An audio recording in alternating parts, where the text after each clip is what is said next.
U.S. cannot currently produce its own nuclear fuel in any quantity beyond R&D quantities. Are you serious? Where, so Yeah. where do we get it from? So currently we get all of our, so there's 5 steps in making fuel. You have to mine it out of the ground. You then turn it into a gas for enrichment. You then enrich it, which is just, it's essentially a refining process. So enrichment is separating the element of uranium into its couple different types based on its isotope, which is how many neutrons it has. So it's really a refining separation process. So a lot of people hear enrichment and they think, okay, this sounds dangerous or sounds like there's going to be a lot of radiation or there's going to be some sort of dangerous chemical reactions. It's actually just separation. So we don't even have any, in an enrichment plant, there's no nuclear reactions happening. You're not making anything go critical, is what they call it when there's a chain reaction. And there's no chemical reactions. You are doing phase change. You're taking some material from a solid to a gas, but you're just separating it. So that's the middle step that the U.S. doesn't currently do. We'll talk more about that. And then you bring it back down into a solid, which is called deconversion. And then you form it into a pellet or a particle, a pebble, whatever form the reactor needs. That's called fuel fabrication. So these 5 steps, the U.S. has mining.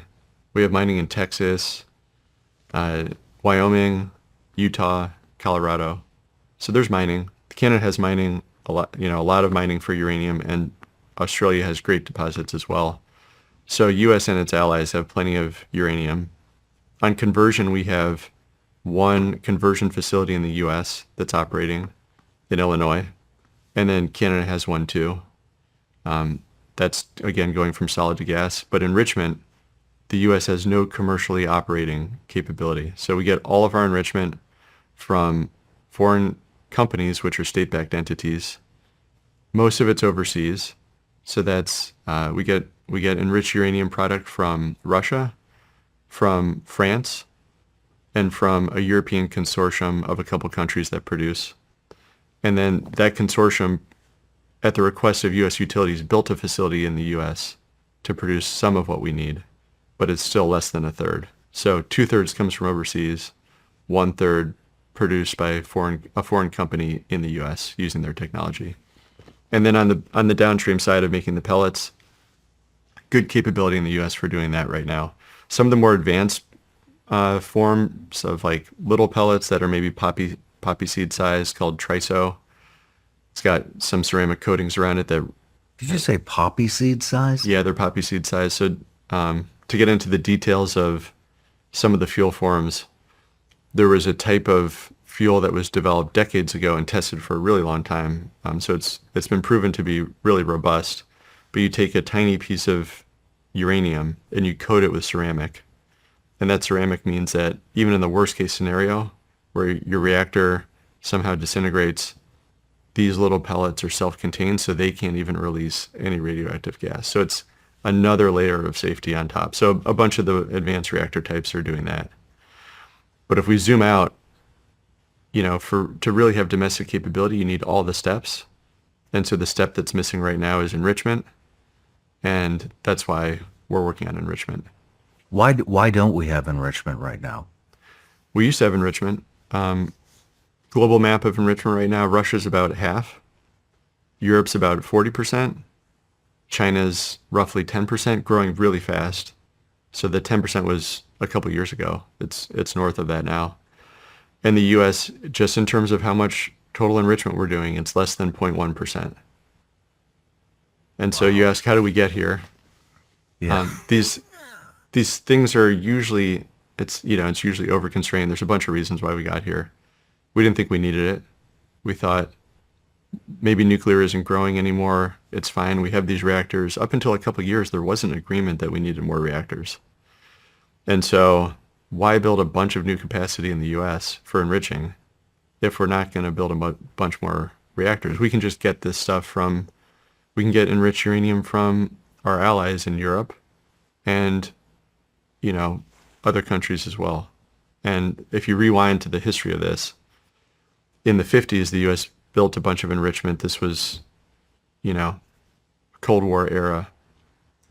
we were the world leader in enrichment. We had these plants spread out throughout the country that used an old technique that was expensive. It was required a lot of energy to do it, but we had the most capacity, and we built up a lot of enriched uranium that we stockpiled.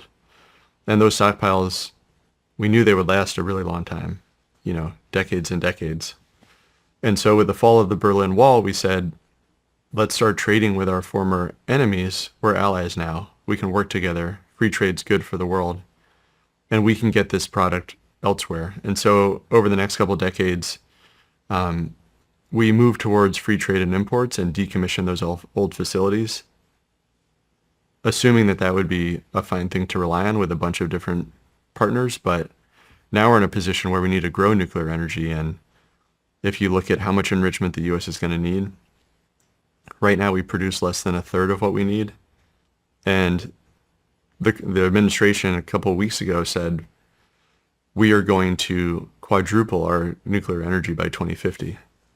So now we went from producing a third of what we need, less than a third, to less than a twelfth. And so we need to create a massive amount of new nuclear reactor builds. We have 94 now. We got to quadruple that. And the fuel production, we need to increase much more than that. How much, when you're talking about a poppy seed, I mean, that's like nothing. How much energy does that produce? So a pellet, roughly an inch tall, of conventional enriched uranium, that one pellet, which roughly like Coke can dimensions, just shrunk down to 1 inch tall, would contain as much energy as a ton of coal or 100 barrels of oil. Wow. So, and yeah, that's also if that pellet is conventional nuclear fuel, which is about 5% enriched. And when you run that through, most of the energy is still in there. So you put it in, the way that nuclear reactors work is you have uranium inside. The fissile material is uranium-235. You get uranium-235 in proximity to itself, and it starts releasing neutrons, which create heat, and it forms a chain reaction. These chain reactions are controlled in reactors through the control rods that they have, through water in the vessel. And so it's basically a heat generator. And you take the heat, traditionally you boil water. You either do that directly, all the rods are sitting in water, and so they're making heat, the water's heating up. You can either keep that really pressurized like a pressure cooker and exchange the heat and run a steam turbine outside, or you can actually just let the water boil and use the steam there to power turbines directly. So that's how reactors work. And like a really simple analogy I give is it's almost like a compost heap. It's like, food scraps and yard waste spread out isn't going to do anything. But you pile it enough, you start getting some heat production. And that's essentially what a reactor is doing, except it's doing it with a much different type of reaction. It's a nuclear reaction, and it's doing it with uranium. And so that's how every reactor works. It's just fuel held in some configuration with some element of control over how much heat's produced and some coolant that's around it. Wow. So one little 1 inch pellet is equivalent to a ton of coal or 100 barrels of oil. Yep.